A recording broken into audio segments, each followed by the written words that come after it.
Deron Williams, all-star point guard from the New Jersey Nets, is planning to play in Turkey this fall if the NBA lockout has not been settled. Sources on Thursday today have confirmed that the same club that briefly had Allen Iverson on their team last year will now have Deron Williams.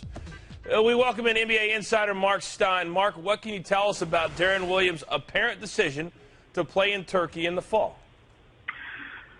Well, the trick with this thing is obviously a team has to be able to come up with enough money to convince a player of Deron Williams' stature to want to go to Turkey. But we saw last season that Beşiktaş, this club in Turkey, was very aggressive in getting Allen Iverson to come, and they've apparently assembled an offer lucrative enough to convince Deron Williams to go over there. Now, based on the letter of the law, he would need a letter of clearance from FIBA to play anywhere else. And when players are under contract to teams in the NBA, that typically doesn't happen. But the NBA Players Union has always maintained that it would legally fight any attempt by the NBA or FIBA to block locked-out players from going elsewhere. So there isn't going to be any kind of contractual impediment. Deron Williams is going to be able to play in Turkey if that's what he wants to do. The risk is really anybody with guaranteed money on their contract, you're risking that if you go overseas. We've heard the same thing with Pau Gasol maybe going back to Spain. You put your guaranteed contract in the NBA at risk when you do that. So these guys are going to have to take insurance precautions to make sure that they protect the money that they are technically risking back in the NBA. But Deron Williams, this is, from everything I hear, he's very serious about going there.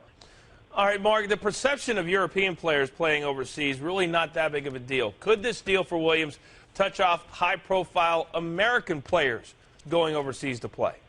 It's still too soon to say that we're going to see the floodgates open because the biggest impediment is money. There just aren't that many teams overseas that have the kind of financial resources to convince players from Deron Williams' zip code to go over there. We heard last week about the big offer from Real Madrid to Rudy Fernandez.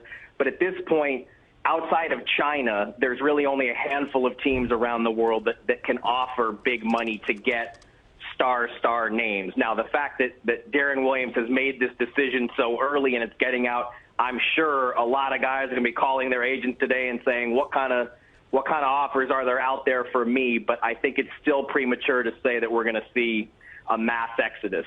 So, Mark, if we see other players leave to go overseas, could that in some way help the NBA lockout to speed up and end quicker?